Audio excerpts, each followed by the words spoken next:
time. I think I might just leave it now. Welcome, everybody, to the Sword of Truth podcast, the alcohol-fueled, chapter-by-chapter reread of the Sword of Truth series with a battlefield of craft brew on the side. I'm Nate. And I'm Jade, and on this episode we are fighting through Chapter 3 of Blood of the Fold.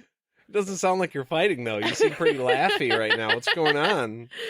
Well, I wasn't planning on that Let me paint a picture for all of you. We're down here in front of our computers, and I'm just about to hit the record button. Jade is aware of this, and I'm like, okay, silence. Okay, cool.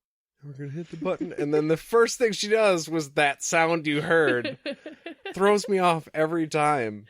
I have to get it out before we record, but then it stayed there. We delete it normally. Normally. Okay. Not this time. Sorry. She's like, am I going to win this? Damn. Shit. Okay. Well, before we get started, we have one correction and one comment. We don't really have to, I will. Okay, so on the last episode, we said that the Mriswith were made to stay in the Hagen Woods. That was incorrect. Yeah. That's not true. They were made for the old wars. They're, fitted for battle, pretty much. That's their origin, though, not the Hagen Woods. So we had that a little wrong. So I apologize for that. It happens. Sometimes we forget. We were right about the fact that they were stuck over there, though, after the Great, Wall. Yes. The Great Wall. Yes. Or whatever. The Great Barrier divided the worlds. Yeah, and they're in the Hagen Woods, and they're, confined to the Hagen Woods, but, every once in a while, they get out. Apparently, they were in Aiden. Also, about the Mriswith, I don't know if this is the other thing you were going to mention, but probably not. We mentioned that he had fought a whole bunch of them at once, and he says, specifically in this chapter that he only has fought them one at a time before, so I think we were thinking about when him and Liliana got into their fight, how there was a ton of them there. But oh, yeah. They must have only ever come at him one at a time, I guess, so it was a one-on-one fight. Bad fight scenes from 80s movies where we got 15 guys, but you're just going to wait our turn until he's open, and then I'm going to go for him. I guess so, or a lot of them just shrank away and weren't part of that fight, because, now that I, thought about that, I know that there wasn't a giant mass of them around him, but right. They were there, and then, yeah, I don't know. I think that's what we were thinking about, though. My other comment, though, has to do with the narrator of this book. Now, we will get into that a little bit more later, but, on the last episode, we're like, this guy's pretty awesome. He does great voices, I'll say that. Mm-hmm. He gets into the story. I enjoy listening to him read very much. However, Kelton is Kelton, and the people from that place are Keltons.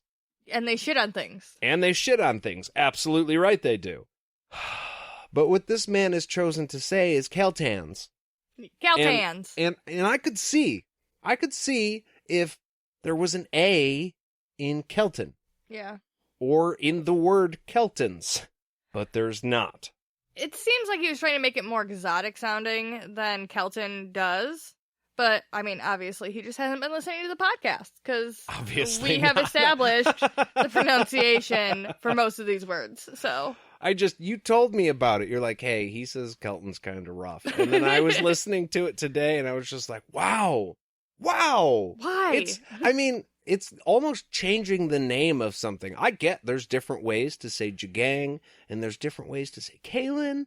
But it's I heard that, and I was like, dude, you changed the name of it. You can't do that. It's on a whim. Book, yeah. So I had to get that out. I've been bursting all day to be like, that's fucked up. Well, I'm glad you agreed with me. That's all I care about. I absolutely do. So with that, I think we're going to get right the fuck into it. And at the end of the last chapter, Richard and Gratch were going up to a group of Mriswith that were kind of hidden by the pillars. So we start with this epic fight scene between Richard, Grass, and... What? Between just punching the ground. Richard, Gratch, and the Mriswith. The whole time they seem to be going after Gratch, and Richard finds out that they can speak at one point during it.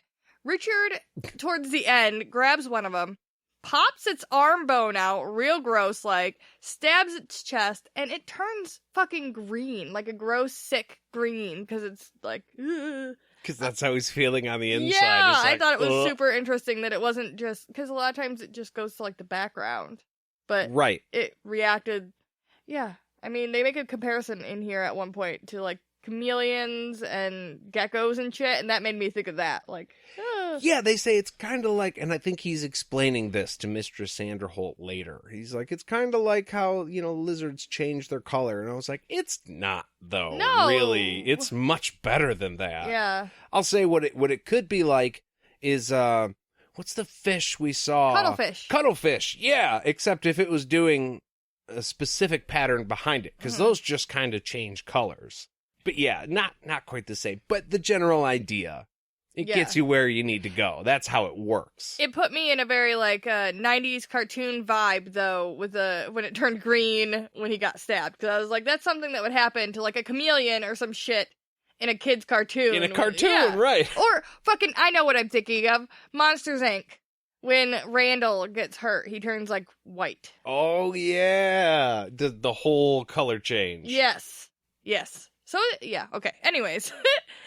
The other thing I thought was funny, though, is when the Mriswith spoke for the first time, that would have blown my mind. Like, whoa, you guys can talk? Can we just talk this out?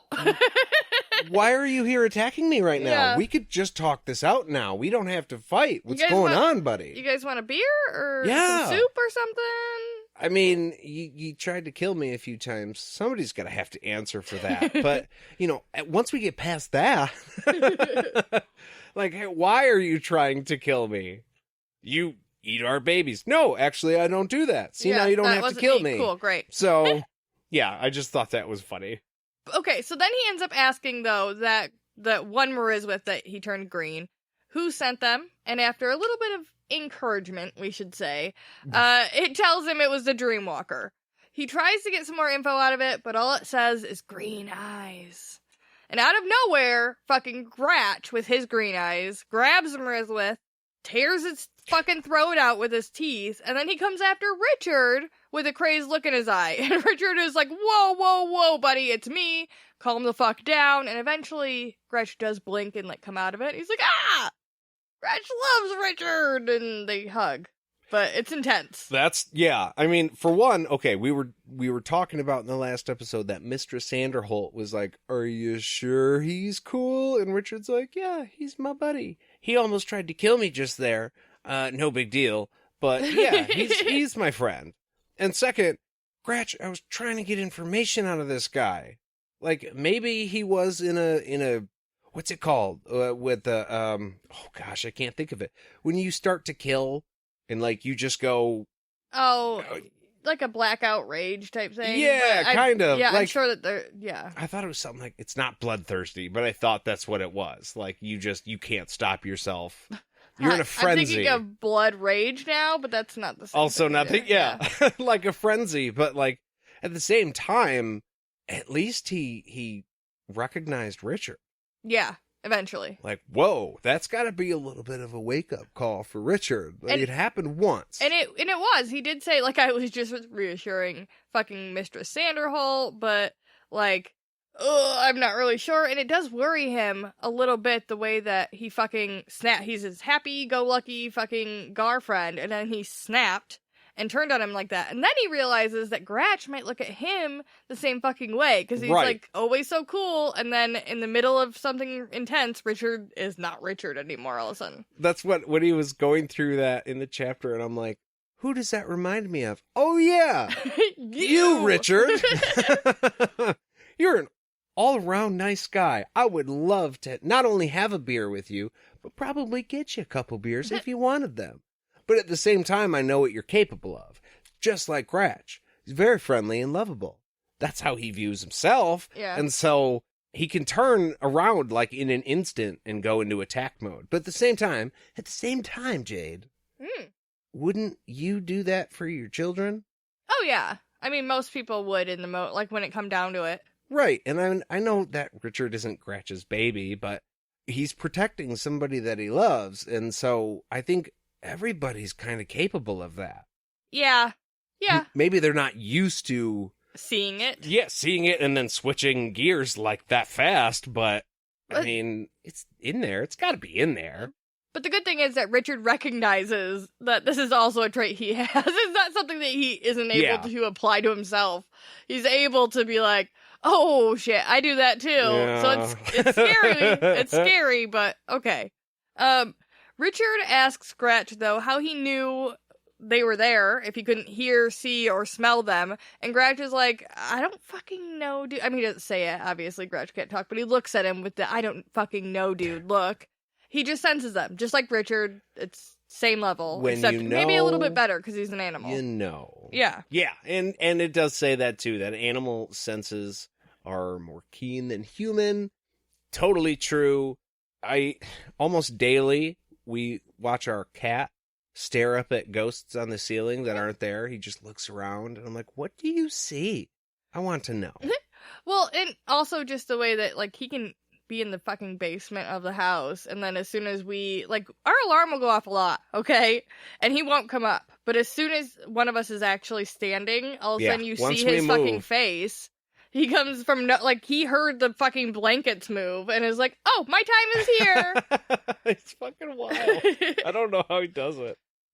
So Sanderholt walked over to them after the end of the carnage, and thanks Gratch for saving her. He scared the shit out of her when he did that, but she knows he's different. He wasn't coming to kill her. He fucking saved her, which earns her a smile. Gratch gives her one of those big creepy ass smiles. And Richard's like, dude, you're scaring her. You need to stop. And she's like, it's okay. His smile is handsome in its own way, which is sweet. A face only a mother could love. Yeah. And it makes Gratch want to, like, fucking hug her, and Richard tries to stop him again, but Sanderholt, like any good mom figure, is like, fuck that, bring it in. Yep. And then tells Richard he was right. Look, Gratch is no pet, he's a friend. He is a friend. This friend of ours just lifted me up and away from the death. The attackers, yeah. Like, he saved my life just now. He's scary as shit. I mean, if you're vouching for him, now I have a reason to vouch for him. Yeah, solid fucking reason to vouch. So, I'm going to give him a hug. And yeah, that's respectable. Yeah. Well, especially when you were watching what he could have done to you. Like, Gratch was a fucking Mriswith, badass in that fight. Fuck yeah. He dominated. He was taking 10 of those things on by himself, ripping their fucking heads off. And then Richard, in the middle of it, was like, hey, go save Sanderholt. Even though his fight was not near as bad as Gratch's fight, Gratch fucking flew away, saved that bitch, came back, and killed all of them. Are you kidding me? Well, and not to mention the fact that nobody has killed a Mriswith in a very, very long time, other than Richard. Richard is like the first dude ever. Yeah. But here's a Gar doing that same thing. Like, they are peers in this fight. Yeah. Now, Gars, they do talk about it a little bit here in a second, but, like, he's aware of them too. That's what he was growling about in the last chapter. He knew they were coming. Yeah. Nobody else could. Even the most powerful wizards can't do that. Even Richards wasn't. Like, right, he wasn't engaged right into it right away. Gratch definitely knew first, and that's saying something. Yeah, I don't, for sure. I guess know exactly what. Yeah, it's but something. Yeah. It's something. Also, they said green eyes, and he has green eyes, and so does Kaelin. Those are the only two green-eyed things that we know so far. So, and Jade would know because she keeps track of who has green eyes. Yeah, because it's important. Yes, it is. Okay, so Richard grabs one of the probably legit disgusting, nearly clean, still means disgusting guys. I'm just saying, if you just murdered something in this cape, it's gross. Anyways, he grabs the cape, puts it on Sanderholt, and is like, hey, stand against that wall. Concentrate real good. And she is confused as fuck, but she tries. She humors him. Yeah. Nothing happens. Richard explains to her what the Mriswith are, how they become invisible,